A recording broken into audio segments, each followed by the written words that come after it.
మెంతాకు టమాటా కూర వండుకుందాం ఈరోజు. అన్నం, రోటి, చపాతీ ఎందులోకైనా అద్భుతంగా ఉంటుంది. శీతాకాలం ఎక్కువ దొరుకుతుంటుంది కదా మెంతికూర.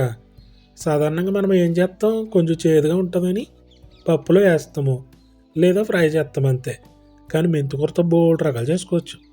ఇదైతే చాలా ఈజీ, సింపుల్గా అయిపోతుంది. 2 కట్టలు మెంతికూర తీసుకున్నాను, బాగా ముదురాకు. వెజిటేబుల్స్ ఎప్పుడు కూడా డార్క్ ఉంటే హెల్త్కి చాలా మంచిది. వీటిని శుభ్రం క్లీన్ చేసి సన్నగా తరిగి పక్కన పెట్టేసాను. తర్వాత పొయ్యి మీద మూగుడు పెట్టుకుని ఆయిల్ వేసుకుని, ఆయిల్ హీట్ ఎక్కిన తర్వాత ఆవాలు, ఎండుమిర్చి, కరివేపాకు. కావాలంటే ఇందులో కొంచెం వెల్లుల్లి కూడా వేసుకోవచ్చు, నేను వేయలేదు. ఇవి బాగా వేగిన తర్వాత 2 మీడియం సైజు ఉల్లిపాయలు సన్నగా తరుక్కుని వేసుకున్నాము. ఇవి జస్ట్ ట్రాన్స్పరెంట్ కలర్ వస్తే చాలు. లైట్గా సాల్ట్ వేస్తే త్వరగా మగ్గిపోతాయి, లేదా మూత పెట్టుకున్నా కూడా త్వరగానే కుక్ అవుతాయి.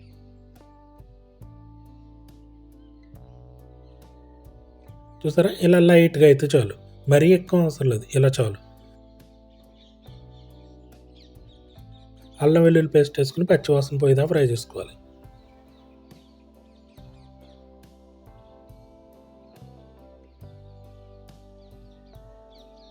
చూసారా, ఇంత సన్నగా తరుక్కోవాలన్నమాట. ఇదేంటంటే చక్కగా ముద్దకూరలా వస్తుంది, తినేటప్పుడు చాలా బాగుంటుంది. 2 కట్టలు కదా, బాగా ఎక్కువే వచ్చింది. ఇది వేసుకుని మొత్తం కలిపెట్టేసి మూత పెట్టి ఒక్క 5 నిమిషాలు సిమ్లో ఉంచుకోవాలి. ఆకుకూరని హై ఫ్లేమ్లో ఉడికించకూడదు ఎప్పుడూని. ఎక్కువసేపు కుక్ చేసినా కూడా సిమ్లోనే కుక్ చేయాలి. మూత తీసి చూద్దాము. చూసారా, చక్కగా కుక్ అయినాయి కదా. ఇంకా మనం టమాటా వేయాలి, ఇదంతా ప్రాసెస్ ఉంటుంది కాబట్టి ఇంకా బాగా ఉడుకుతుంది. ఇప్పుడు పచ్చిమిర్చి కొంచెం ఎక్కువ వేసుకోవాలి, ఎండుకారం తగ్గించాలి, అప్పుడు చాలా బాగుంటుంది. పచ్చిమిర్చి వేసుకుని ఒక్క 5 నిమిషాల పాటు అలా మగ్గించుకోవాలి. ఈ కర్రీ ఏంటంటే ఎక్కువ చపాతీలో బాగుంటుంది, జొన్న రొట్టె కూడా సూపర్గా ఉంటుంది.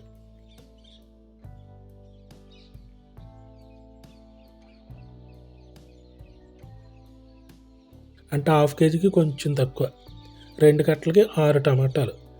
టమాటా మెంతికూర కదా మంది, అందుకని టమాటా ఎక్కువ వేసుకుంటాం. సన్నగా తరుక్కునేసుకుని ఇదంతా మొత్తం కలిపేసి మూత పెట్టి సిమ్లో ఒక్క 15 నిమిషాలు అలా వదిలిపెడితే మెత్తగా ఉడికిపోతాయి. చూసారా, బాగా కుక్ అయిపోయినాయి.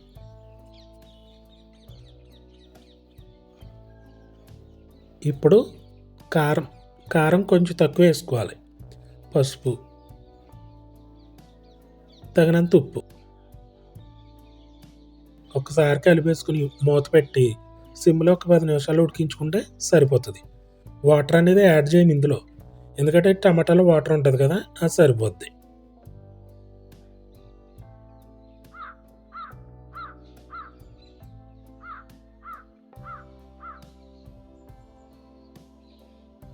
ఇలా చాలు, ఇంకా ఫ్రై చేసుకోవచ్చు దీన్ని. ఇంకా లాస్ట్లో జీలకర్ర, ధనియాల పొడి లేదా కొద్దిగా గరం మసాలా కూడా వేసుకోవచ్చు. అవి 2 వేసుకోకపోయినా కూడా చాలా బాగుంటుంది. కాదంటే కొంచెం సువాసన కోసం వేసుకుంటే ఇంకా బాగుంటుంది. అంతే, రెడీ అయిపోయింది. చాలా సింపుల్గా అయిపోయింది. చూసారా, నేనైతే రైస్లో టేస్ట్ చేశాను, చపాతీలో చాలా బాగుంటుంది.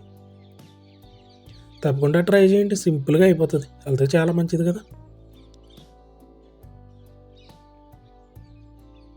మెంతికూర పెద్ద చేదేమి ఉండదు, ఎందుకంటే ఆయిల్లో కొంచెం ఫ్రై చేయాలి దాన్ని, అప్పుడు ఆ చేదు అనేది పోతుంది.